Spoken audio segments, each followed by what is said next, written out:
Olá, amigos e amigas. Bom dia. Sou o jornalista Tony Duarte e esta é a sala de imprensa da Associação de Blogueiros de Política do Distrito Federal e entorno.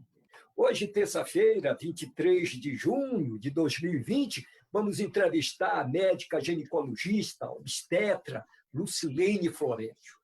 Ela é superintendente da região Oeste de Saúde, que engloba Ceilândia, Braslândia, Porto do Sol e Sol Nascente. E olha só, são mais de 1.200.000 pessoas que moram nessa região. Mas daqui a pouco vamos falar com a doutora Lucilene, a autoridade de saúde pública da região Oeste do DF. A partir desse momento, quero dizer a você que estamos ao vivo, em conexão simultânea pelo Facebook, pelo YouTube. Basta seguir a página da ABDP no Facebook para nos acompanhar. E não se esqueça, meu amigo e amiga, de curtir as nossas páginas nas redes sociais. Muito bem, dito isso, salve, salve, doutora Lucilene Florencio. A senhora tem até 3 minutinhos para fazer uma prévia da sua atuação na Superintendência da Região Oeste de Saúde. Bom dia, senhora.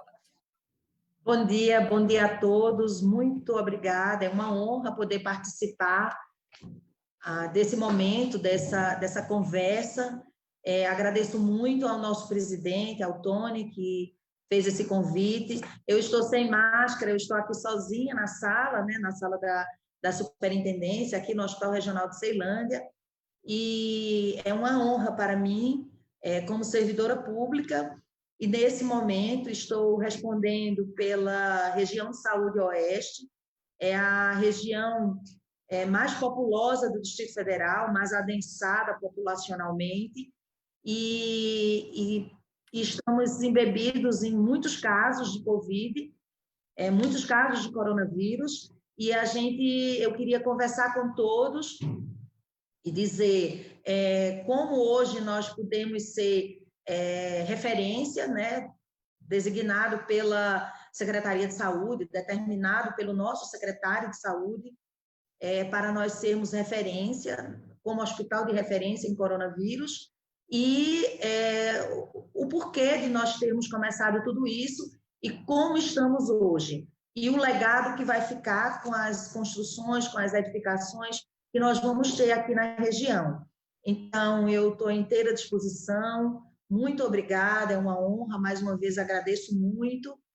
E estou à disposição de todos os jornalistas e agradeço a todos os internautas, a todos que estão nos seguindo, nos ouvindo, nesse momento tão delicado para a saúde do mundo e para a saúde de Brasília e especificamente para a saúde de Ceilândia. Muito bem, é isso aí. Falamos de Brasília. São 11h16 na capital da República. Estamos seguindo as orientações da OMS, Organização Mundial da Saúde. Essa é uma entrevista por videoconferência com a médica ginecologista e obstetra Lucilene Florencio, superintendente da maior regional de saúde do DF. Vamos girando a nossa bancada de jornalistas da mais importante sala de imprensa do jornalismo brasileiro. É com você, jornalista Ricardo Calado. Bom dia, doutora Lucilene. Meu nome é Ricardo Calado, sou editor do blog do Calado. A minha pergunta, a gente sabe que a situação de Ceilândia hoje é a mais preocupante no Distrito Federal. A minha pergunta é, qual o impacto no sistema de saúde da cidade com esse aumento de casos de coronavírus? E também a gente sabe que a dengue também se espalha pela cidade.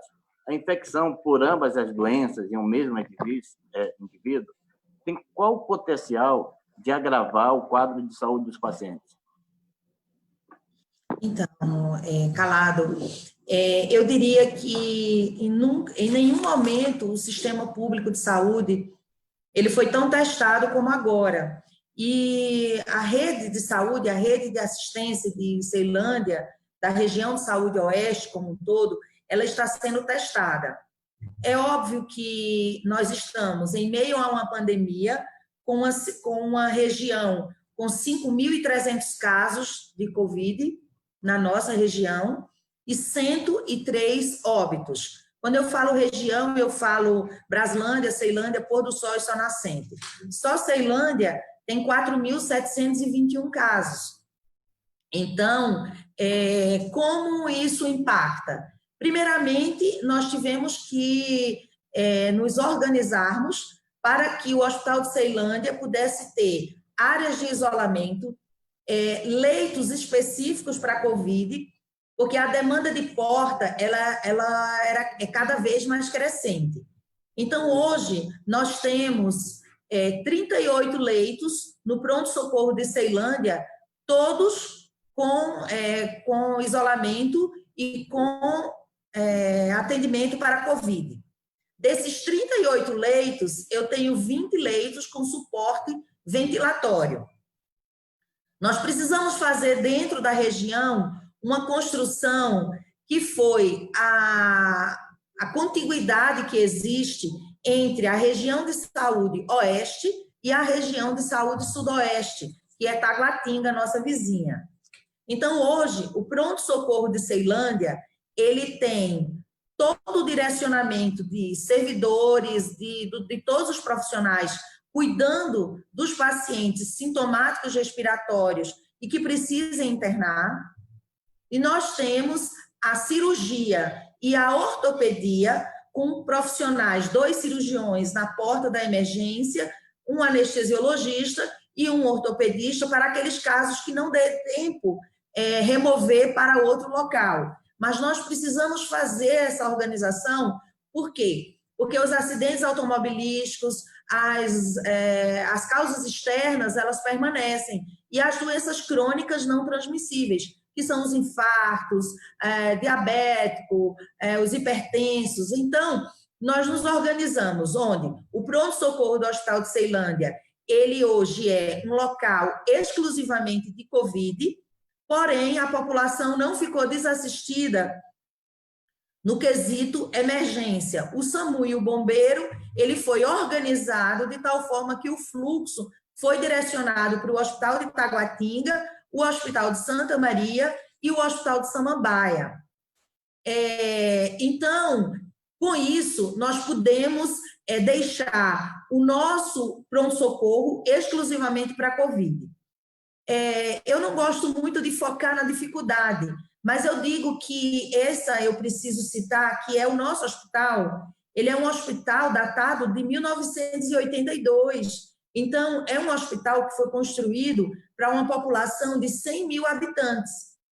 E agora, na pandemia, a gente vem com vários legados que vão ficar para a população, que são o hospital de campanha, que está na fase de habilitação, que é um terreno ao lado da UPA.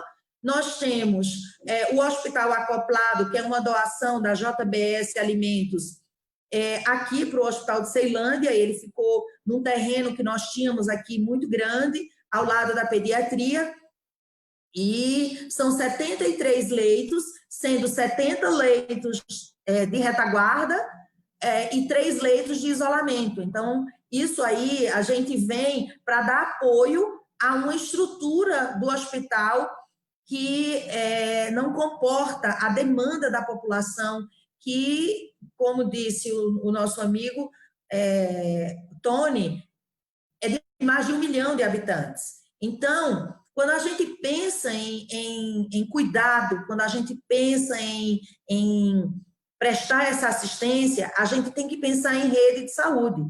Então, a rede de saúde da região oeste hoje, ela é composta de 33 equipamentos públicos de saúde. Nós temos 27 UBSs, sendo 18 em Ceilândia e 9 em Braslândia. Nós temos uma UPA, que é do Instituto de Gestão Estratégica, mas nós trabalhamos sintonizados e faz parte da rede de assistência, é o cuidado intermediário, é a estabilização do paciente.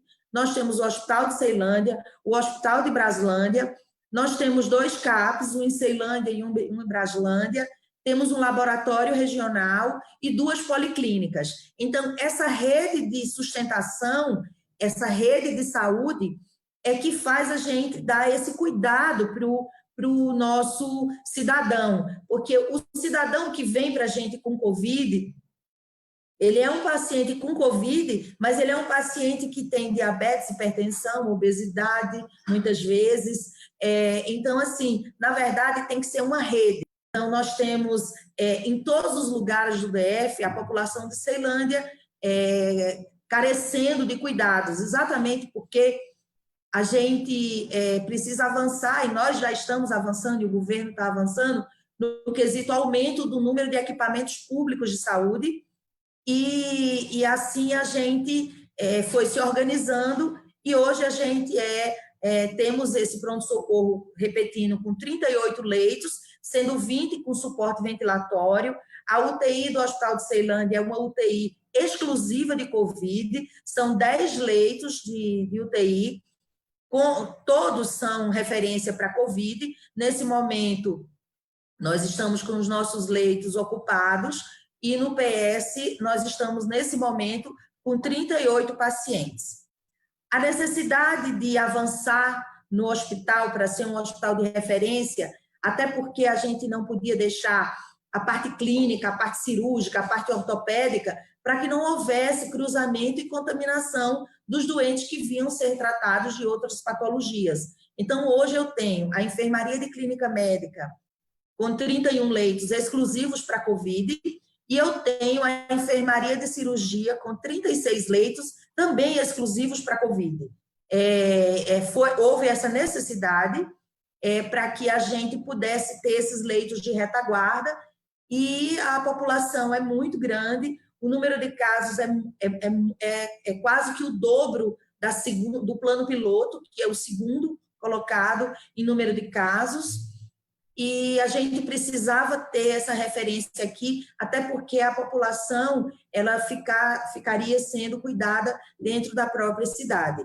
Isso não quer dizer que o Agarrão, o Hospital Regional da Asa Norte, tem dado todo o apoio a gente, e o Hospital de Campanha Mané Garrincha também, logo quando começou a intensificar o número de casos, nós ainda não estávamos com a estrutura pronta, e eu digo em termos de organização dos fluxos, dos processos de trabalho, a gente lançou mão de encaminhar para o Agarrão, e eles iam para o Mané Garrincha quando já estava na fase de desmame de oxigênio, já estava na fase de recuperação. Muito bem, muito bem, muito bem. Espero ter podido responder, Sandro. Respondeu ao Calado e ainda respondeu a vários outros que estão na vila para perguntar. Então, tá bom. Vamos responder a pergunta aqui do nosso jornalista José Fernando Vilela. É com você, Vilela. Bom dia, doutora. José Fernando Vilela, da Seleção Brasiliense. É uma honra estar falando com a senhora. Doutora, a senhora fala como já foi dito, né, Ceilândia é uma cidade muito populosa. Eu queria saber se a regional da senhora, Saúde Oeste, está atuando nessa questão da orientação daquelas pessoas que estão em casa, né? A exemplo que se usa muito a estratégia do saúde da família. A senhora, como é que está isso? As pessoas estão recebendo orientação em casa para procurar uma unidade? Como é que está essa questão? Então, a Ceilândia, ela tem hoje 81, a região de saúde oeste tem 81 equipes de estratégia de saúde da família. Ceilândia são 68 equipes de estratégia de saúde da família. Nós temos recebido eu cheguei aqui na região na primeira semana de fevereiro, eu estou aqui na região, eu estou como superintendente desde fevereiro, e nós recebemos, de fevereiro para agora, nós recebemos 17 médicos de família, e isso vai aumentando a nossa cobertura de estratégia de saúde da família. Sem dúvida, é a grande base, é o alicerce do cuidado, é nós fortalecermos a estratégia de saúde da família. Então, qual é a nossa busca, e sob a orientação da Subsecretaria de Vigilância em Saúde, a SVS, Nós vamos agora começar a realmente fazer um trabalho, uma contenção, um cinturão de proteção para aqueles casos que nós temos diagnosticados, os casos novos, e a gente fazer essa vigilância epidemiológica dos contactantes, porque a literatura mostra que é a única forma que nós temos de quebrar a cadeia de transmissão. É nós cuidarmos do caso novo e isolarmos os contactantes. A partir desse momento, quando a gente consegue isolar e fazer a vigilância, que quem faz é a estratégia de saúde da família, com esses contactantes, a gente vai poder quebrar essa cadeia. E, sem dúvida, o fortalecimento da estratégia de saúde da família, que a Secretaria de Saúde está promovendo em Ceilândia, vai nos permitir que a gente esteja cuidando.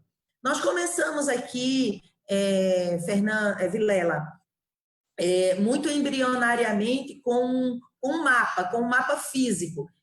Nós colocamos na parede da superintendência, onde nós colocávamos o mapa de Ceilândia e nós íamos colocando nesse mapa da cor laranja, de círculos, onde eram os casos confirmados. E quando ocorria um óbito, a gente colocava um círculo da cor preta, negra. E aí, a gente foi vendo que virava verdadeiras flores em volta daquele caso. Então, isso só vem corroborar e ratificar o que a epidemiologia e que os anais mostram, que é a gente fazendo esse cinturão de isolamento que a gente vai quebrar essa cadeia de transmissão. Então, esse mapa, ele, infelizmente, foi ficando impossível atualizar, e aí nós começamos a trabalhar em parceria com a nossa assessoria de planejamento e a UNB. Nós começamos a trabalhar, e que a Secretaria de Saúde também trabalha, né, com a sala de situação, com o georreferenciamento e o mapa de calor. Então, nós vamos observando, e é possível com o georreferenciamento, que é essa tela que está aparecendo aqui no fundo, aqui atrás, que eu vou mandar as fotos para o Tony, a gente consegue identificar onde vão aumentando o número de casos em Ceilândia. E, com isso, a gente vai poder pode traçar estratégias. É claro que...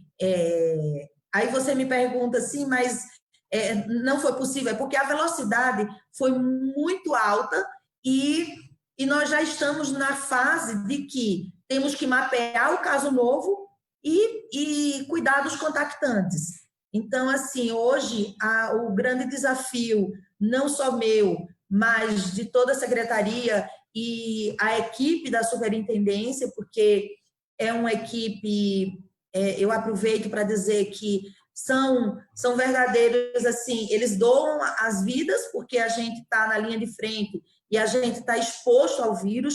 Então, assim, eu venho agradecer a todos os servidores do Hospital Regional de Ceilândia, de todas as categorias, porque têm sido valentes, heróis, dedicados, e têm doado a própria vida, né? Colocado em risco a própria vida para poder cuidar dessa população que está à nossa porta, eu digo sempre, com fome de ar, porque é um vírus bastante agressivo, com bastante virulência, e ele é mutável, ele se comporta, cada hora ele se comporta de uma forma. E hoje nós estamos escrevendo a literatura, os cientistas, os estudiosos, eles estão escrevendo com as práticas que estão vivendo. Então, assim, é a prática gerando o conhecimento, é a prática gerando o conhecimento mesmo, entendeu? Então, assim, eu diria que é o maior desafio, né? Eu li o que o Tony escreveu, realmente é o maior desafio de minha vida, e eu tenho certeza que o desafio da vida de todos esses servidores, porque a última pandemia, né, tem mais de 100 anos e nós não éramos nascidos, mas eu agora vou fazer 30 anos de profissão, de formada, e eu diria que é uma experiência única, e eu tenho certeza que nós vamos sair vitoriosos e ser humanos melhores depois dessa pandemia. Bem, muito bem.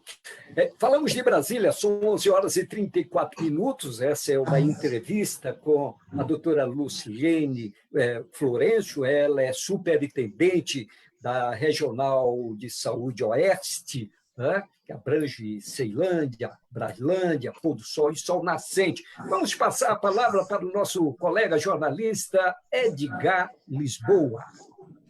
Doutora Lucilene Florencio, talvez a pessoa especialista que tem o maior desafio no Distrito Federal no combate à pandemia, dado ao tamanho do problema que ela enfrenta com uma população tão grande na sua região. Quais são os fatores que fazem esse rápido crescimento da contaminação das pessoas na Ceilândia e na região? Seria a vulnerabilidade social, a baixa renda per capita, desemprego, podem ser apontados como alguns desses fatores, e, claro, como a senhora já falou, o grande índice populacional, 1.200.000 pessoas, não é pouca coisa. Então, Edgar, eu diria que, primeiro, a vulnerabilidade.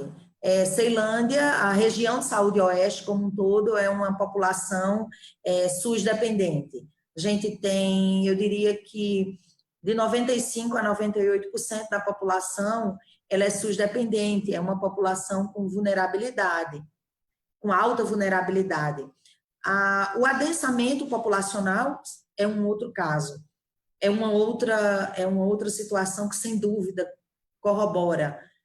Mas a questão da socialização e a questão dos hábitos de vida, isso também contribui de maneira grandiosa, porque eu sou nordestina e eu digo que Ceilândia ela é mais nordestina do que a minha própria cidade, Caruaru.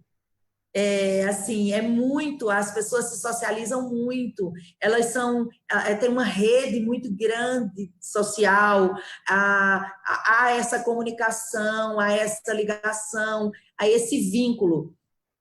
E o comércio também informal contribui, mas eu vejo como, só voltando um pouco ao que o Vilela perguntou, a gente tem orientado, a gente orienta, tem sido distribuído em larga escala máscara, tem sido orientado, mas assim, a força da cultura, a união entre as pessoas, ela é muito forte, entendeu? Então, assim, a gente aqui na Ceilândia, a gente é chamado a participar de tudo isso, porque, assim, é muito calor, é muito fervoroso, assim, essa relação interpessoal.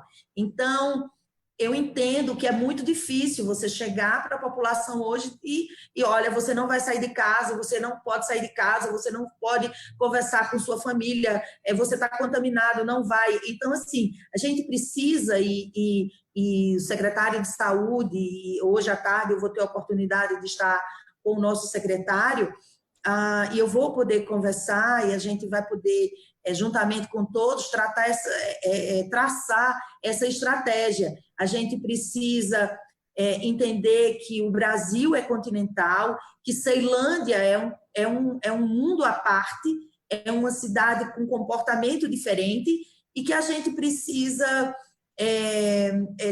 talvez, ver realmente nos grandes adensamentos populacionais do mundo, no Oriente, nos países asiáticos, na Europa, ações que foram tomadas nesse estágio que a gente está, porque didaticamente a gente poderia dizer que nós estamos na fase 2 da pandemia, porque a fase 1 é até 50 dias do primeiro caso, e o nosso primeiro caso no Brasil foi em fevereiro, então hoje nós estaríamos já com mais de 100 dias do primeiro caso, Então, agora, nós temos que traçar estratégias para que os casos novos sejam isolados e os contactantes sejam acompanhados.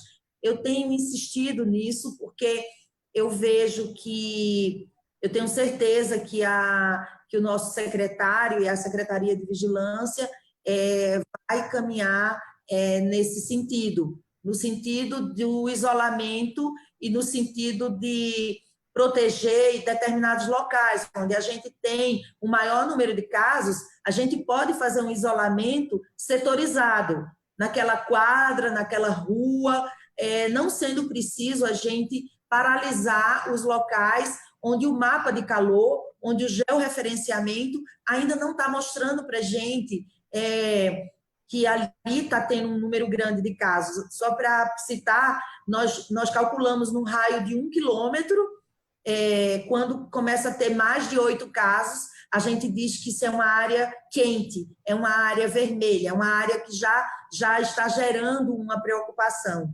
Então, com esse estudo, com essa parceria da UNB e esse mapa de calor, a gente pode, juntamente com o nosso governo, com os meus superiores, a gente está traçando isolamentos setorizados, isolamentos setorizados nas quadras, nas ruas, um local específico, para a gente quebrar a cadeia de transmissão. Eu tenho certeza que o doutor Eduardo Rage, que é o nosso subsecretário, e o nosso secretário de saúde, o adjunto, todos eles estão debruçados nessa causa e, com certeza, Ceilândia vai ter um olhar diferente, já está tendo, né? Nós tivemos, a Secretaria de Saúde veio com um gabinete para Ceilândia, vários avanços aconteceram, ocorreram ampliações de carga horárias de servidores para reforçar o trabalho, porque, infelizmente, nós chegamos aqui no hospital num momento onde nós tínhamos 136 servidores contaminados aqui no hospital, não é pouca coisa. Na atenção primária em saúde hoje, eu tenho 202 servidores afastados.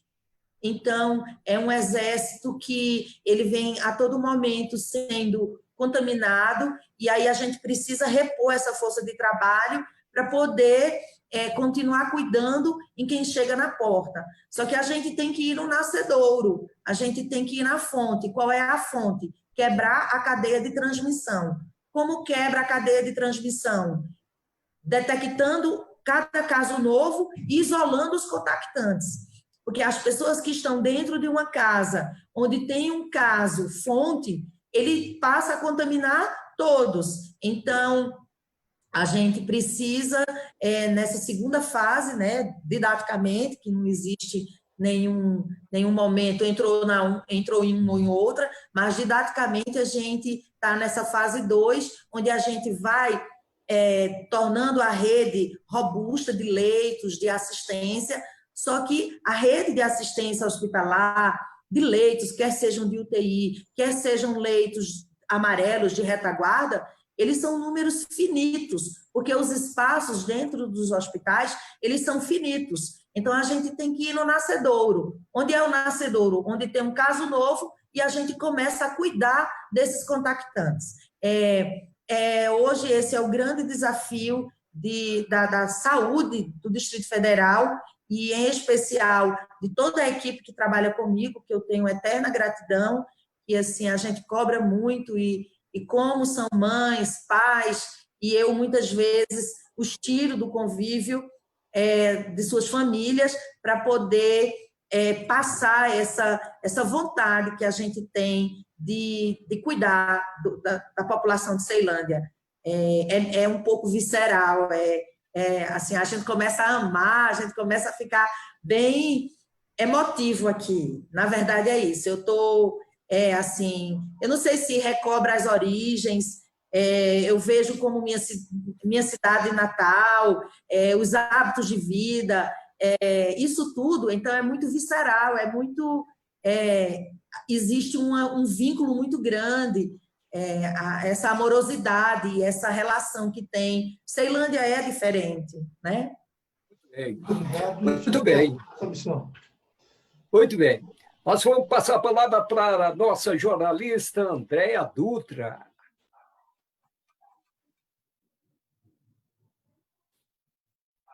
Oi, Andréia. Cadê você, Andréia? Aqui, esqueci de abrir o microfone, olha só. Bom dia, doutora Lucilene. É um prazer. Bom dia. Meu nome é Andréia Dutra, sou editora do portal Informa. E como foi muito bem explicado pela senhora, nós acabamos de ver como funciona toda a estrutura montada pela senhora e sua equipe, os principais fatores que influenciam este crescimento acelerado. Mas a minha pergunta é como a senhora avalia o empenho do governador no combate ao Covid na região que a senhora hoje é responsável? Então, eu diria que gera até ciúme do tanto e do cuidado que tem sido dado. Porque, para você ter uma ideia, há mais ou menos uns 15 dias atrás, foi noticiado e o gabinete do secretário de Saúde veio para a administração de Ceilândia e a gente tem trabalhado muito junto do nosso administrador. E eu entendo que não há como a gente enfrentar uma pandemia se não houver a união de todas as secretarias. Então, nós recebemos aqui secretário de governo, secretário de mobilidade, secretário de obras, secretário de saúde. Então, eles vieram todos para a região. A Secretaria de Saúde tem dado uma atenção especial para a Ceilândia.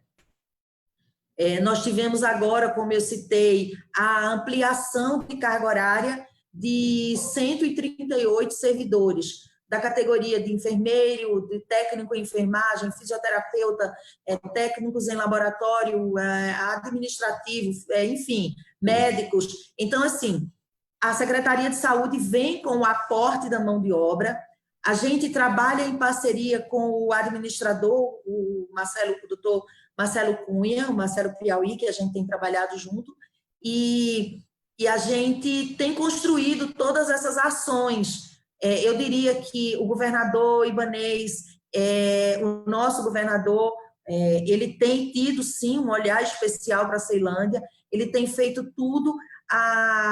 Para citar exemplo, é uma cidade onde tem um hospital de campanha para ser construído, as empresas estão na fase de habilitação, nós temos uma UPA sendo construída, que em dezembro será entregue, uma unidade básica de saúde que já passou pelo processo de licitação, que fica já lá no final do Sonascente, QNP, QNR, já chegando na estrutural, que é uma área que precisa de muita assistência. Nós temos e o hospital acoplado aqui, que são os 73 leitos que nós já falamos, e que vai ser um legado que vai ficar para a região, esses 73 leitos. Então, a presença física e a entrega de todos esses equipamentos que estão em construção e que o primeiro a ser entregue, que a previsão é 10 de julho, o nosso hospital acoplado, já está bem adiantada a obra, e dia 10 de julho nós vamos ter essa entrega. Então, eu diria que eu tenho muito a agradecer a confiança e todo o apoio que a Secretaria de Saúde e todas as secretarias têm dado à Ceilândia. Realmente, Ceilândia tem sido olhada, tem sido vista com grande apreço e com grande dedicação por todo o staff do nosso governo. Muito bem, nós vamos... E eu também quero aproveitar para dizer que ontem nós tivemos, né, uma grata surpresa. Mais ou menos às 12h30, às 13 horas, o nosso governador visitou a obra do hospital acoplado aqui na Ceilândia, no Hospital de Ceilândia, o secretário de Saúde, a nova CAP, eles estiveram aqui e visitaram as obras da Ceilândia, e estiveram aqui no hospital e visitaram a obra do hospital acoplado. Muito bem.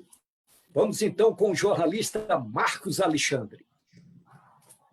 Bom dia, doutora Lucilene. É um prazer estar falando com a senhora. Eu sou Marcos Alexandre, sou editor do site marcosalexandre.net e também apresentador do programa Imparcial. Já deixo o meu convite à doutora para estar conosco. Doutora, Ceilândia hoje lidera em casos positivados em óbito no DF. Está na fronteira também do entorno com a cidade de Águas Lindas, que é o epicentro do vírus, da doença, no entorno do Distrito Federal. Estamos falando de Águas Lindas agora, praticamente são 555 casos positivados e 20 óbitos. Isso tem preocupado a senhora como gestora, está à frente da região oeste, Ceilândia e Brasilândia, justamente uma região que faz fronteira com Águas Lindas, e existe algum trabalho em conjunto com o governo do estado de Goiás em combate à Covid-19? Então, Alexandre, a cidade de Águas Lindas, ela foi contemplada, né, com um hospital de campanha, e eu tenho muita tranquilidade em dizer que o secretário de Saúde, hoje, do estado de Goiás, ele conhece bem essa ligação entre o Distrito Federal e o entorno, porque ele foi médico daqui, né? Ele ocupou várias posições aqui no Distrito Federal, o doutor Ismael Alexandrino, e o governo do DF também enviou testagem para Goiás, né, aqui para o entorno. Então, eu diria que hoje, falo com muita tranquilidade, não é o entorno, nem Águas Lindas, nem as cidades aqui circunvizinhas que estão aumentando ou demandando nossa porta. A população que está hoje contaminada, que tem o vírus, ela é de Ceilândia. Ela não temos aqui, até porque quando o caso é diagnosticado, ele vai para o local de moradia, o local de origem. Então, fechou o caso, a Secretaria de Vigilância devolve o caso para Ceilândia, para Águas Lindas, exemplo, para Goiás, e é contabilizado lá. E no dia a dia, né, que nós estamos aqui, todos os dias aqui vendo o andar da carruagem e o pronto-socorro, não é a população do entorno, não é a população de Águas Lindas, nem nenhuma dessas cidades que está fazendo pressão, ou eu diria, aumentando a demanda em nossa porta. São casos nossos mesmo, tá? São casos nossos e eu sou muito reticente, porque assim, o SUS é universal, né? Então, assim, eu acho que a gente tem que trabalhar nessa união com Goiás, com todos os estados da federação, e tem sido trabalhado em conjunto com Goiás. Então, eles estão fazendo o dever de casa, o que é necessário, nosso secretário de Saúde e o governador do Distrito Federal está apoiando Goiás, assim como algumas demandas, com certeza, Goiás está ajudando o DF, e eu acho que nesse momento a gente tem que unir forças, a gente tem que focar na população que necessita. Mas eu acho que eles têm feito o dever de casa, assim como nós, e vamos salvando vidas. Obrigado, doutora. Muito bem. Obrigada, Marcos. Muito bem, são 11 horas e 52 minutos. Vamos com o jornalista Josiel Ferreira. Olá, bom dia, doutora Lucilene. Bom dia, Josiel, bom dia. Revê-la aqui na ABBP, um prazer imenso, tá bom? Bom revê-la. Doutora, nós sabemos que a demanda hoje do Hospital da Ceilândia cresceu muito grande, assim como a população, né? Então, houve um inchaço aí, né? A construção da unidade hospitalar de Ceilândia já está em andamento, né? No tratamento contra o Covid. Que notícia boa do nosso governador, né? Serão mais de 60 leitos. No futuro, quando passar, se Deus quiser, a gente quer que passe logo, né? Esse local, né, deverá acomodar uma estrutura voltada para atendimento materno, né? Então, a pergunta que eu faço para a senhora é o seguinte: podemos convencer o nosso governador de abrir mão desse materno-infantil e levar toda essa estrutura para esse novo hospital, ou ter os dois ao mesmo tempo? É uma solução? Eu acho, o meu pensamento é que Ceilândia, ela carece de todos os equipamentos públicos, né? Equipamentos públicos que sejam o cuidado do mamando ao caducando, né? Eu diria, desde a gestação até o idoso. Então, todos os equipamentos públicos aqui, eles são muito bem-vindos e eles são necessários, dado o tamanho da população. Mas eu queria dizer que esse hospital acoplado, que nós vamos ter 73 leitos, o nosso planejamento, enquanto respondendo pela região, é que nós ocupemos pós-pandemia, porque agora a gente já está falando que a gente vai vencer esse mal e esses leitos vão logo chegar para a população, não como Covid, mas aqui como clínica médica, que nós temos a oportunidade de ter esses 73 leitos se juntando aos 31 que nós já temos de enfermaria e aos 24 do pronto-socorro, seria a clínica médica do Hospital de Ceilândia, e o hospital de campanha, que é naquele terreno ao lado da UPA, o nosso governador ele já tem esse compromisso de ser um hospital materno-infantil. Eu diria que é valioso, porque, mais uma vez, Ceilândia o Hospital de Ceilândia, ele disputa, não é disputa, mas é uma disputa boa, entre Gama e Ceilândia, quem faz mais partos. Tem meses que é Gama, tem meses que é Ceilândia. Nós fazemos uma média de 500 partos por mês. Então, quando difere, Gama faz 20 a mais, no outro mês nós fazemos 25, e assim vai. Então, eu diria que a população, e principalmente a população do Pôr do Sol e Sol Nascente, que é uma população jovem e idade reprodutiva, ela carece de um hospital materno-infantil, de uma maternidade moderna, de uma maternidade com uma ambiência de excelência, e cabe muito bem e é necessário, e isso é um compromisso do nosso governador. Quando a gente olha para o número de partos que tem em Ceilândia, a gente se pergunta como um hospital de 1982 consegue fazer 500 partos por mês, não é verdade? Então, assim, são 500 ceilandenses todo mês aqui, chegando, e a equipe aqui cuidando. Então, eu, como ginecologista obstetra, claro, eu vou sonhar e vou querer, e tenho certeza que a gente vai ganhar nossa maternidade, né? E, claro, em paralelo, os leitos de clínica médica que ficam com o hospital acoplado. Então, vai contemplar tanto a clínica médica, que há uma necessidade, como a questão materno-infantil. Assim como a UPA no cuidado intermediário, assim como o aumento de unidades básicas de saúde, as clínicas de família. Então, assim, a gente precisa de tudo aqui. Nós temos, mas precisamos de muito mais. Obrigado. Muito bem. Nós vamos, então, com o nosso jornalista Sandro Gianelli. É com você, Sandro. Doutora, tudo bem? Bom dia. Eu sou Bom dia, Sandro. Sou editor do portal conectadoaopoder.com.br. Apresento o programa Conectado ao Poder na Rádio Metrópolis e na TV União Brasília. Diariamente, eu tenho recebido alguns questionamentos de telespectadores e de ouvintes em relação a esses testes que estão acontecendo, tanto pelo governo quanto pela rede privada, né? Eu queria, se a senhora tivesse a resposta, tirasse essa dúvida da gente. O que acontece? Algumas pessoas, elas fazem esse teste do governo, ele dá positivo, as pessoas procuram uma clínica particular e ele dá negativo. E as pessoas ficam meio que perdidas. Eu conversei com alguns médicos, inclusive entrevistando eles no programa, e eu percebo que existe muita dúvida, inclusive desses profissionais. A última informação que eu obtive é que parece que esse teste rápido, como é que eu vou explicar?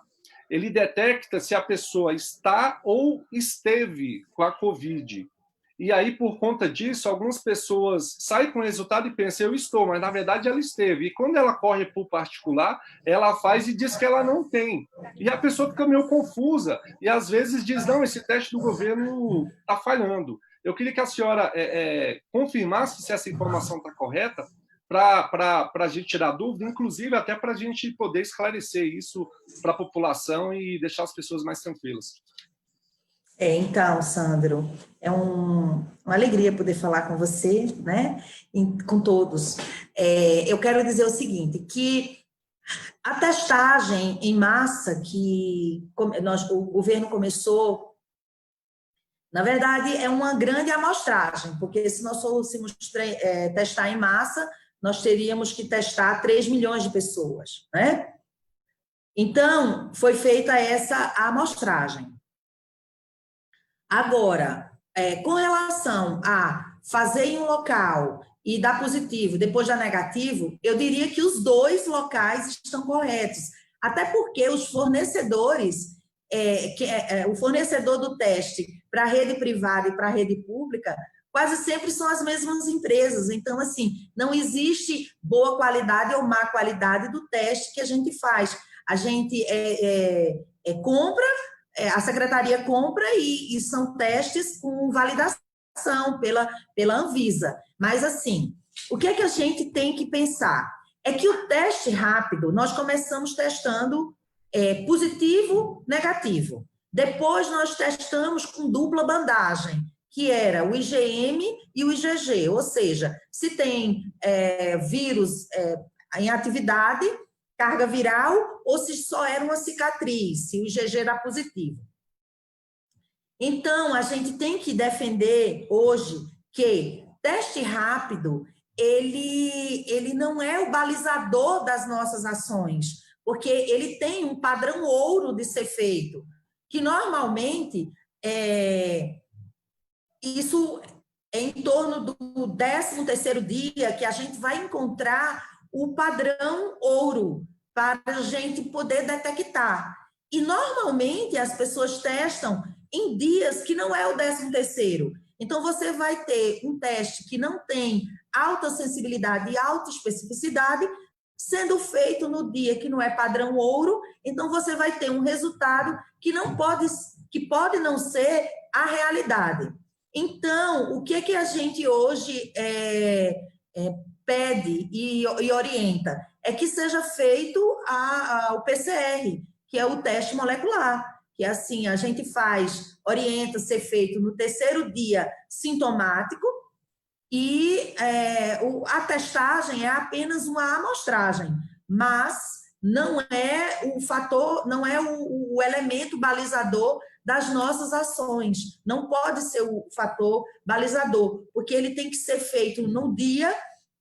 Vamos exemplificar, você hoje está sintomático e coincidiu de hoje ser o 11º dia e você faz e dá positivo, ótimo, mas você pode ter procurado 2 unidades básicas de saúde em dias anteriores e deu negativo, mas não é que o teste não seja de boa qualidade, é que o dia não foi o ideal, não foi o padrão ouro para aquele exame, entende? Mas, assim, não pode ser o norteador, o balizador das ações, a testagem. Muito bem, muito bem. E para reforçar também, eu quero dizer que na medicina, a clínica é sempre soberana. Então, a história clínica, a sintomatologia, a gente ouvir o cidadão, ouvir o doente, ouvir o paciente, esse é o grande norteador de toda a conduta médica. Então, o diagnóstico é clínico e não é a testagem indiscriminada, sem ser com sintomáticos. Então, hoje a gente está trabalhando a testagem dos sintomáticos, as unidades básicas de saúde permanecem testando, e nós chegamos aqui em Ceilândia a ter momentos de 6 pontos de testagem rápida ao mesmo tempo. Nós tínhamos um drive-thru no IESB, tínhamos no JK e tínhamos em outros pontos. Então, assim, a gente teve esse apanhado. Então, agora, a gente vai refinando e cuidando. Exatamente aquilo que eu volto a dizer, do caso novo e dos contactantes. E aí, a gente parte para o SUAB, para o PCR, que é o teste molecular. Muito bem. Doutora, parte da sociedade brasileira acha que quem salva vidas é o particular, quem ensina melhor é a escola particular, e se apequena a coisa pública. Eu devo dizer que, nesta guerra da pandemia, o SUS tem salvado milhares e milhares de vidas. Salve, salve o SUS! Então, nós vamos aqui com o nosso Cláudio Campos. É com você, Cláudio. Bom dia, doutora. Bom dia, Cláudio. Bom dia. Tudo bem? É sabido que essa superintendência está trabalhando diuturnamente no combate ao Covid-19. A minha pergunta é a seguinte: como está a atenção aos demais casos, como, por exemplo, o caso de dengue, aos doentes crônicos, né, hipertensão, diabetes? Como é que vocês estão conseguindo conciliar isso? É uma equação bastante difícil, né? Nós, hoje, em Ceilândia, nós temos 5.000 casos de dengue e eles parecem andar para e passo com Covid, né? Covid 5.226 e de dengue 5.044.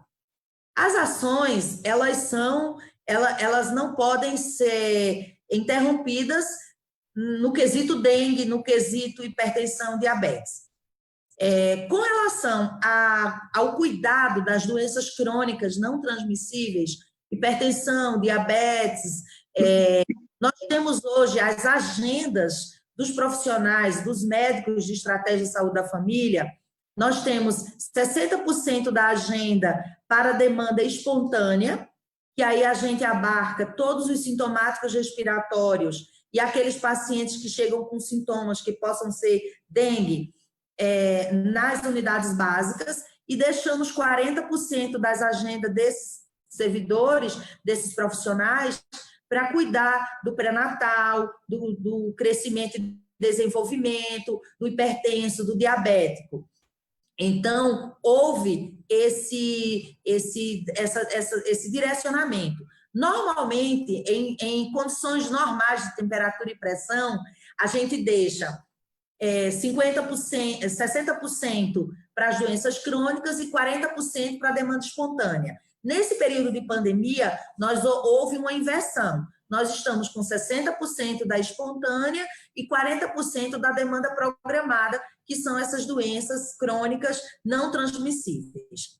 Na questão dengue, a gente continua com a vigilância ambiental, fazendo as visitas, o comitê de J-Plan Dengue, que envolve Defesa Civil, Bombeiro, Polícia Militar, a administração da cidade, que tem sido bastante ativa em debelar esses bolsões de depósito de lixo que a gente tem a céu aberto aqui em Ceilândia, e já tem melhorado muito, melhorou muito, e a gente está trabalhando muito nesse slogan, cuide de Ceilândia com amor, mantenha a sua cidade limpa. Então, assim, terrenos que eu tinha a oportunidade de quando chegar aqui no hospital, eram verdadeiros lixões a céu aberto. Hoje a gente já tem essa diminuição, um trabalho diuturno da administração e da Secretaria de Governo, enfim, Nova Cap, todo mundo aqui com a gente. Então, isso aí é um exército da dengue que ele não pode parar, porque os casos eles vão aumentando. Mas, da mesma forma que a gente trabalha em ver o caso novo e quebrar essa cadeia de transmissão para o Covid, a gente tem que detectar o caso de dengue e ir atrás para ver se tem depósito de água parada, se tem lixo, o que está acontecendo, porque a gente percebe e a gente já percebeu isso aqui, que a a maior parte dos casos de dengue são pessoas que estão em volta desses bolsões de água parada, de depósito de lixo. Então, a gente vê um maior número de casos ali naquele local. Então, a mesma coisa no Covid, fazendo um paralelo na coronavírus. Os primeiros casos que nós tivemos aqui em Ceilândia, os 2 primeiros óbitos que nós tivemos, eram de pessoas que estavam em casa, acamadas. Então, assim, foram contactantes que tiveram com eles, pessoas que trouxeram da rua e contaminaram essas pessoas que estavam em casa. Eles não estavam na rua. Então, a gente precisa continuar, e nós estamos continuando com esse cuidado na atenção primária nas doenças crônicas, priorizando a agenda.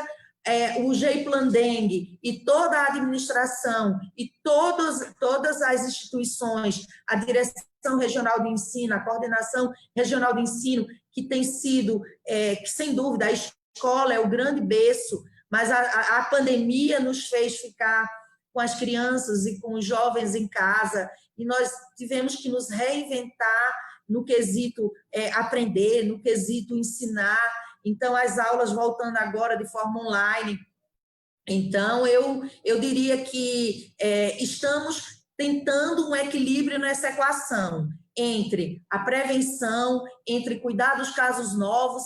É difícil. E eu diria ainda mais que eu teria um terceiro ponto, que é equilibrar a economia, a subsistência, equilibrar as doenças crônicas não transmissíveis, equilibrar as causas externas, porque, apesar de, graças a Deus, a violência, o número de casos de violência ter diminuído, né, agressões por arma branca, arma de fogo, os acidentes automobilísticos, mas eles não deixaram de existir.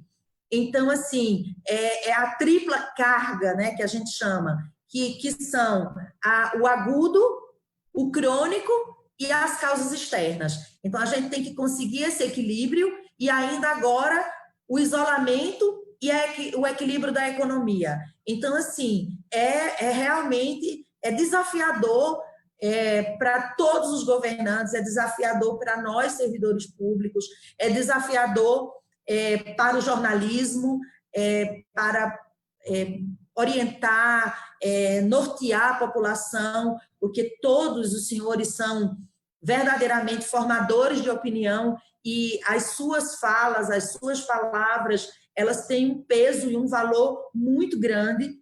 Por isso que, como é importante, eu estou feliz verdadeiramente de estar aqui, porque eu estou podendo falar só um pouquinho do meu pouco conhecimento, da vivência no serviço público, né? São 24 anos na gestão, e poder estar ofertando ofertando essa fala, e os senhores são os verdadeiros canais para a população. Eu espero estar podendo responder a contento, responder à altura. Se não tiver atendendo, se eu não estiver realmente respondendo diretamente, falem para mim que eu vou ajustando aqui. Vamos com a jornalista Fabiana Oliveira. Bom dia, doutora Luciene. Bom dia, Fabiana. Sou Fabiana Oliveira, do portal Destaque DF.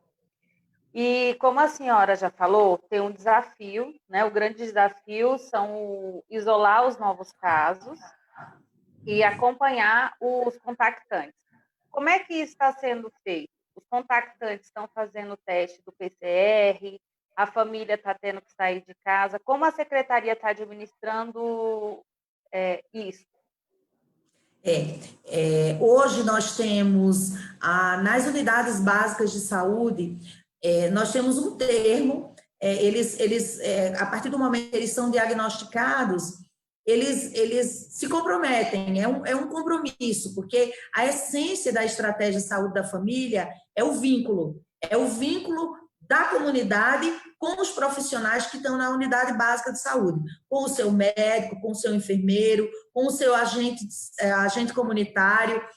Então, eles são orientados de que não podem ficar andando, que não pode, que tem que usar máscara, que os moradores de casa precisam não ficar em contato com eles, eles têm cuidado de se isolar dentro de casa.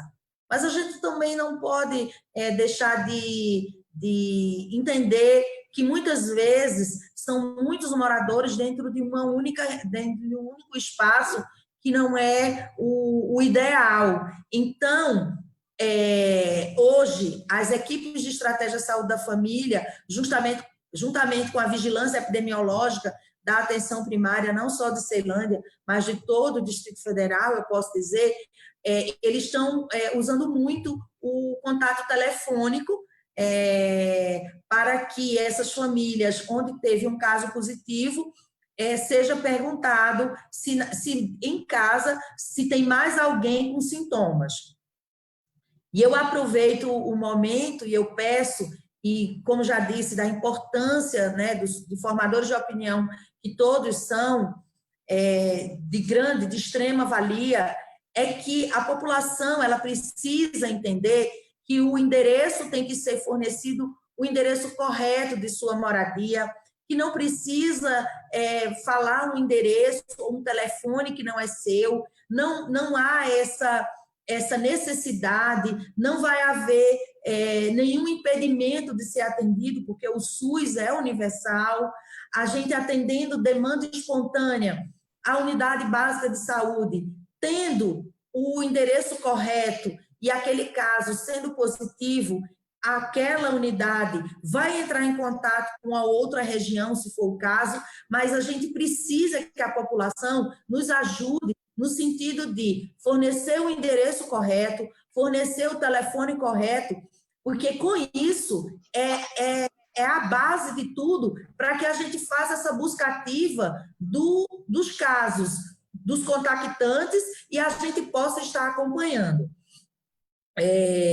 Então, só para fechar, Fabiana, hoje por via telefônica, mas no início da entrevista eu falei que eu tenho certeza que a Secretaria de Saúde, nesse momento que nós estamos vivendo da pandemia, vai haver orientação dos nossos gestores maiores de que a gente precisa ter um olhar para esses contactantes e esses casos novos para a gente quebrar essa cadeia. Hoje está sendo feito pela equipe via telefone, via agente comunitário de saúde, mas você entende que, ao mesmo tempo que a equipe tem que estar dentro da unidade básica de saúde, atendendo quem chega, ela tem que cuidar também de quem está em casa.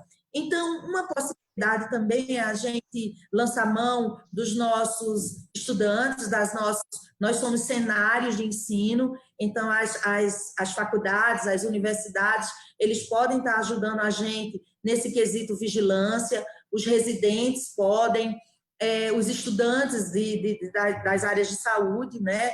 O estudante de enfermagem, o estudante de medicina, de fisioterapia, de nutrição, enfim, eles podem ajudar a gente fazendo essa vigilância desses casos contactantes. É uma ideia, eu tenho certeza que em fazendo essa proposição, e ontem eu tive a oportunidade de conversar com o professor da FEPEX, nós conversamos bastante, foi uma videoconferência com o Dr. Roberto Bittencourt, e ele falou para a gente que esse é um caminho, e eu tenho certeza que todas as faculdades, todas essas escolas que têm o serviço público, que é de excelência, como cenário, eles vão ajudar a gente nessa empreitada, de estar fazendo essa vigilância.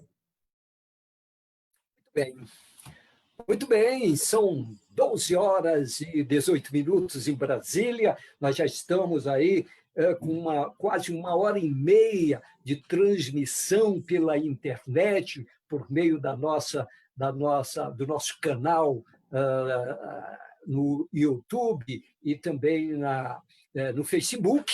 Portanto, ainda nós temos 2 grandes jornalistas a fazer pergunta à doutora Fabiana Florencio, ela que é superintendente da Regional Oeste, engloba ali Ceilândia, Braslândia, enfim, sou nascente.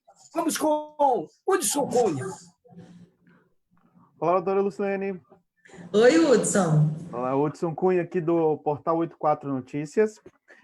Eu gostaria de saber da senhora como está funcionando a logística, né, de materiais, né, insumos para atender essa população, já que a gente tem uma população grande, né, nessa região aí, dessa região administrativa. Eu gostaria de saber da senhora como está funcionando isso. Então, é muito pertinente a sua pergunta em relação aos equipamentos de proteção individual, né? A gente tem vivido, mas eu tenho muita tranquilidade em dizer que hoje nós temos o equipamento de proteção individual certo para o servidor certo no local correto, no local certo. O que é que eu quero dizer com isso? É que em muitos momentos nós tivemos algumas falas e algumas divulgações de que não havia equipamento, a máscara N95, ou o protetor facial, ou algum equipamento de proteção individual. Mas é que cada espaço e cada cuidado, ele requer um equipamento de proteção individual. Exemplificando, uma equipe que trabalha no local onde vai haver intubação, ou seja, vai ter ventilação mecânica, que é um local onde comprovadamente os doentes são COVID, nesse local nós temos que ter máscara N95, avental impermeável, macacão, protetor facial, toda essa ferramenta de trabalho.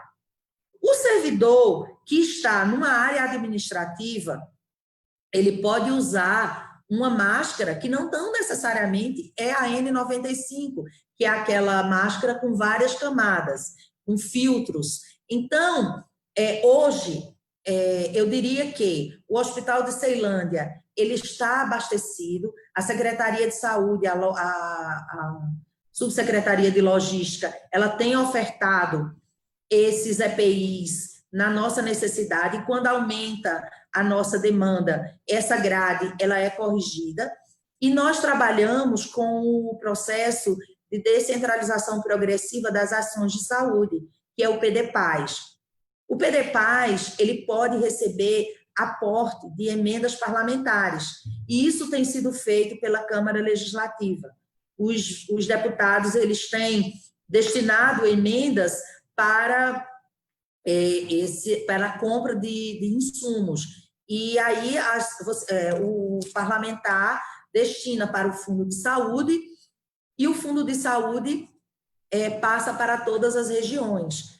E alguns parlamentares fazem a destinação específica para o hospital, um determinado hospital, e nós fomos contemplados com emendas parlamentares, onde nós pudemos fazer conserto de equipamentos, de comprar cabos, EPIs, né? Então, assim, houve um engajamento, está havendo e eu agradeço imensamente a todos os parlamentares que têm se sensibilizado e têm feito essa destinação, e aí a gente faz a compra, que é uma compra simplificada, é uma compra com a tomada de preço, né? A gente faz uma tomada de preço de 3 empresas, e a que tiver menor preço é a que nós compramos, e dentro de uma semana, com um projeto básico e com códigos que já são padronizados pela SES, a gente pode efetuar essa compra desses insumos. Tem toda uma regra, é uma compra que é fiscalizada, que é acompanhada pelo Tribunal de Contas, e a cada 2 meses a gente recebe um valor, uma importância. Porém, nesse período de pandemia, tem chegado mais aportes, e aí nós fazemos todas as compras, e a cada 2 meses a gente faz a prestação de contas, e só é depositado um novo valor quando as contas elas são aprovadas, tanto pela equipe da Secretaria como do Tribunal de Contas. Então, há muita transparência, e a gente, por exemplo, se a Secretaria tiver com uma ata de registro, ou se já tiver algum esboço de compra de um determinado insumo, a região ela não pode comprar. Nós só podemos comprar quando o estoque está zerado na região e o estoque está daquele item está crítico ou zerado a nível central. Então, considerando o período de pandemia e a nossa grande necessidade, nós podemos comprar máscara N95, avental, macacões, óculos, enfim, todos os EPIs, e eu tenho acompanhado, e assim, a gente não tem tido essa dificuldade. E alguns casos pontuais que ocorre uma fala de que não tem um determinado EPI, nós temos o cuidado de ir verificar o que é que está acontecendo. Se tem na farmácia, aqui no hospital, no almoxarifado, e não está chegando ao servidor, o que é que está acontecendo? Ou o servidor ele está desejando um equipamento que não é compatível com a sua atividade realizada. Então, nós temos aqui, eu queria dizer a todos, nós iniciamos agora, segunda-feira ontem, o ambulatório do servidor com Covid, aqui no Hospital de Ceilândia. Então, é um local onde tem o atendimento para o trabalhador, e eles estão muito felizes, estão se sentindo cuidados, estão se sentindo protegidos, e é um espaço que havia aqui no hospital, e nós ajustamos, e está bem bonito de se ver, e a gente precisa cuidar de quem cuida.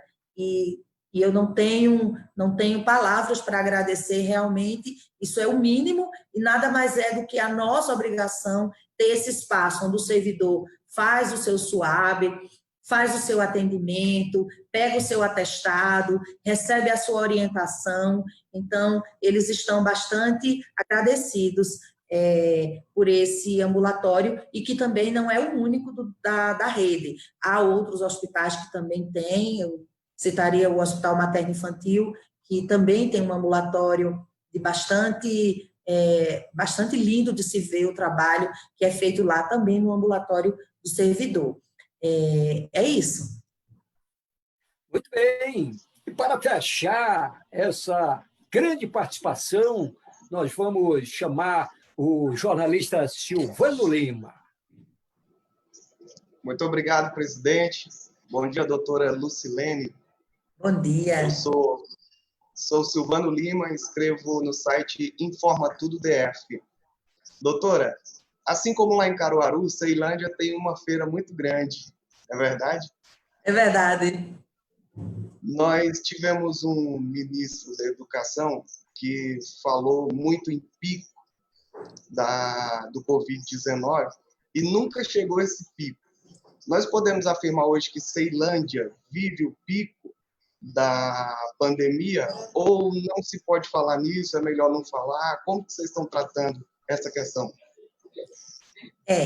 Então, Ceilândia tem uma característica mesmo, Silvano, que são as feiras, né? Então, aqui é muito forte, né, essa questão das feiras, mas eu diria que o pico ainda não chegou, e a gente, você chega, toma um susto, né? Mas, enfim, o pico não chegou, e a gente precisa quebrar essa cadeia de transmissão, porque senão nós vamos ter a primeira onda, que ela vai emendar com a segunda onda, e a gente não vai ter nem a oportunidade de ver o pico, né? Então, as feiras, eu diria que as feiras, o que é que está sendo feito hoje? As feiras, elas estão com a entrega de máscara, tem sido cobrado, álcool gel, a administração da cidade, a Secretaria de Cidades, Secretaria de Comunidade, tem feito esse trabalho aqui nas feiras de Ceilândia. A Feira do Produtor, que é o maior exemplo, que é gigante, né? A Feira do Produtor, Então, hoje temos lá o presidente da feira, o responsável pela feira, né? Ele colocou enfermagem, contratados, enfermeiros, né? E verificam temperatura na entrada. A partir do momento que essa temperatura é detectada ou tem alguém sintomático, esse cidadão ele é encaminhado para a unidade básica de saúde e é feita a testagem. E nós também temos uma escola próximo à feira do produtor que esse cidadão, já em sendo sintomático ou com a temperatura dada alterada, ele já é encaminhado e faz a testagem. Essa é uma parceria, isso aí foi um avanço, né, na questão Feira do Produtor, especificamente, e as outras feiras, a Feira do Produtor que sempre esteve aberta, são quase 1.000 produtores rurais, eles começam a feira 3, 4 horas da manhã, eles já estão lá abastecendo nossas mesas, né, com os alimentos, e houve esse cuidado do administrador da cidade, juntamente com o secretário de saúde, e a diretoria da atenção primária da região de saúde oeste, onde a gente, essa importância de haver esse elo entre regional de ensino, educação, administração da cidade, a saúde, no caso, a superintendência, e todas as diretorias que compõem a superintendência, para a gente fazer essa grande rede. É uma rede, não é rede de pescador com nó, mas é uma rede sem nós, né? É uma rede de sustentação, é uma rede de proteção, e aí a gente fez esse canal com a regional de ensino, até porque as escolas, elas não estão com os alunos lá presencialmente.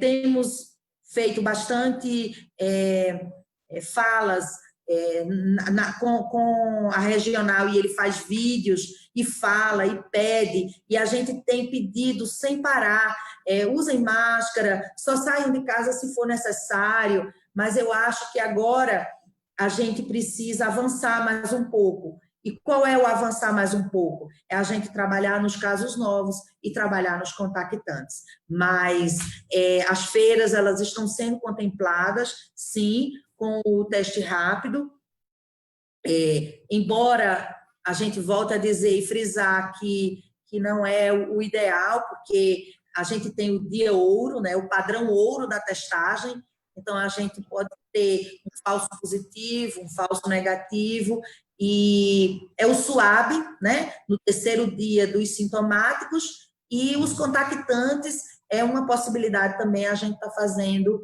a testagem com o SUAB, mas aí essa condução ela vai ser pela Secretaria de Vigilância à Saúde e pelo o nosso responsável sanitário pelo Distrito Federal, que é o nosso doutor Francisco Araújo, nosso secretário. Muito bem. Doutora Lucia, assim como todos que perguntaram, eu também mereço fazer a minha pergunta. Eu sou o Tony Duarte, sou editor-chefe do Radar DF. Eu quero fazer primeiro uma colocação, dizer o seguinte, que nós vivemos aí mais de 10 a 12 anos com um sistema de saúde espedaçado, literalmente na UTI, toda a sociedade brasileira sabe disso.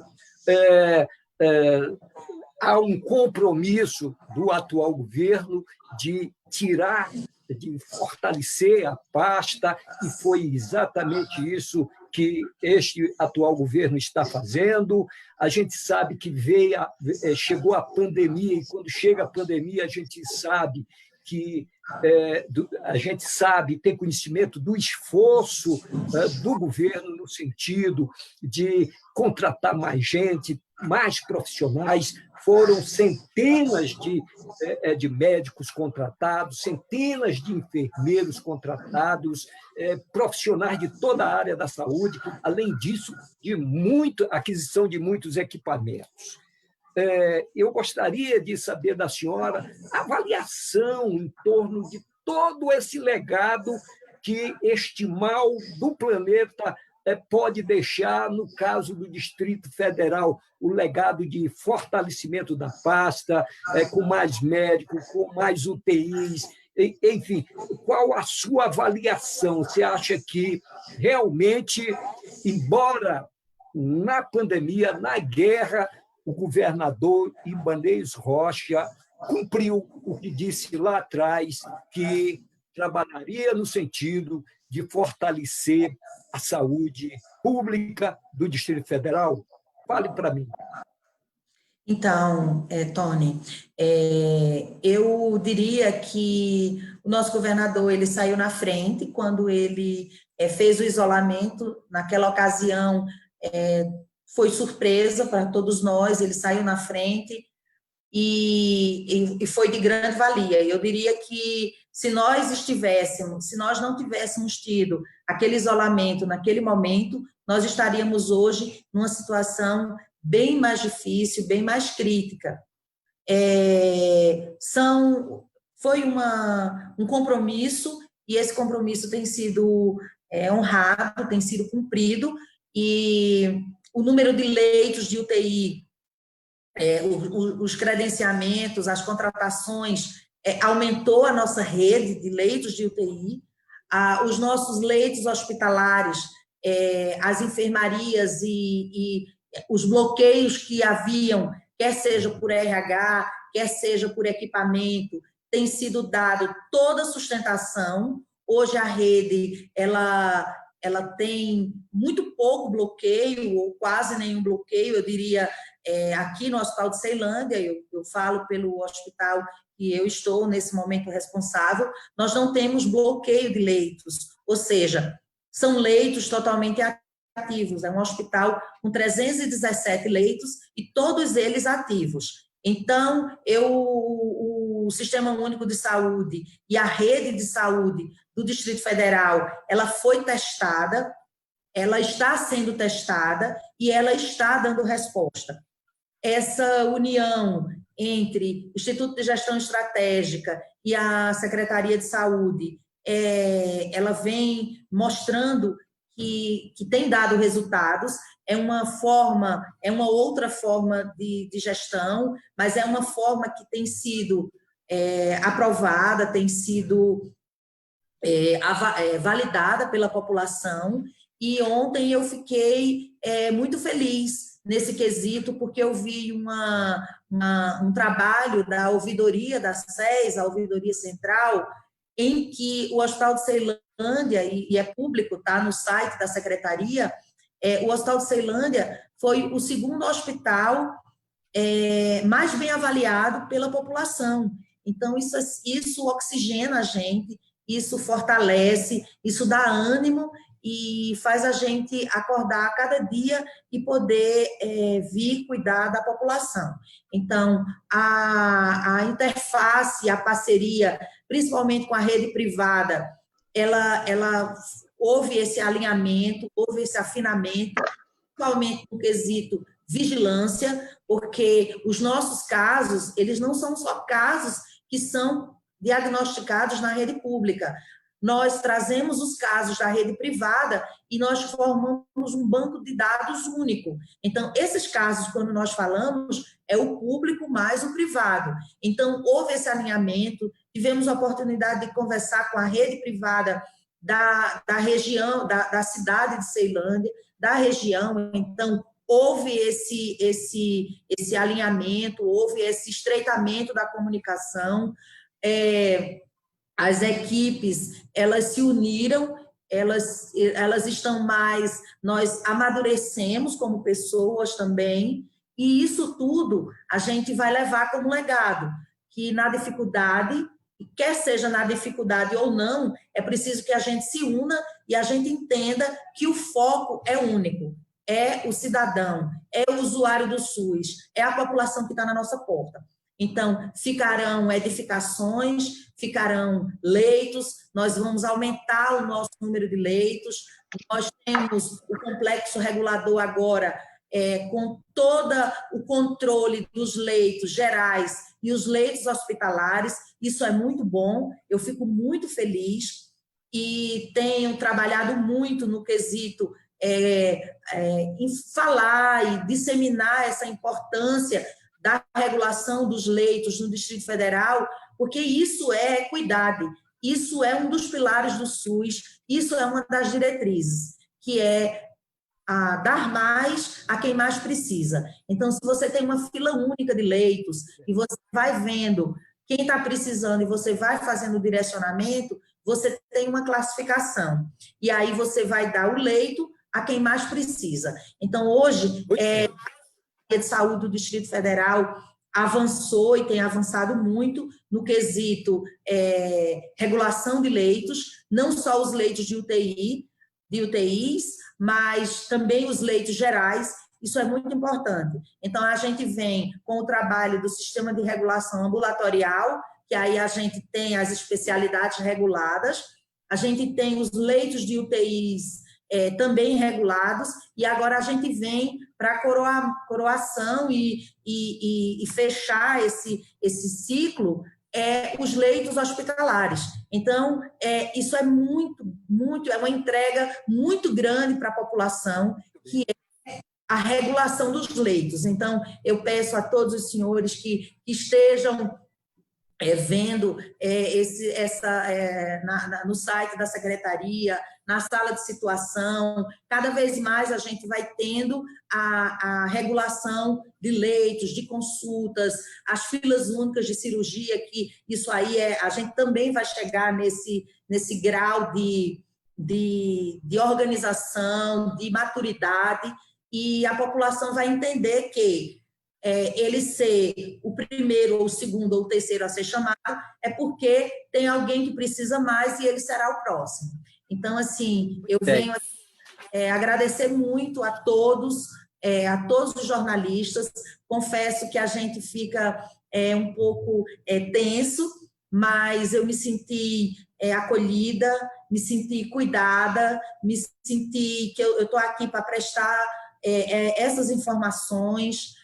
Agradecer à Secretaria de Saúde, que tem dado todo o apoio à Ceilândia, todo o apoio a todos nós aqui, os servidores, e eu estou aqui à disposição de todos, o que precisar, e os meus chefes autorizarem, eu estarei aqui para todos os esclarecimentos. Saibam que tem uma gestora aqui que ama muito o que faz, e que é muito agradecida à equipe, e eu sou muito feliz, e eu amo muito Ceilândia. Muito bem. São 12h41.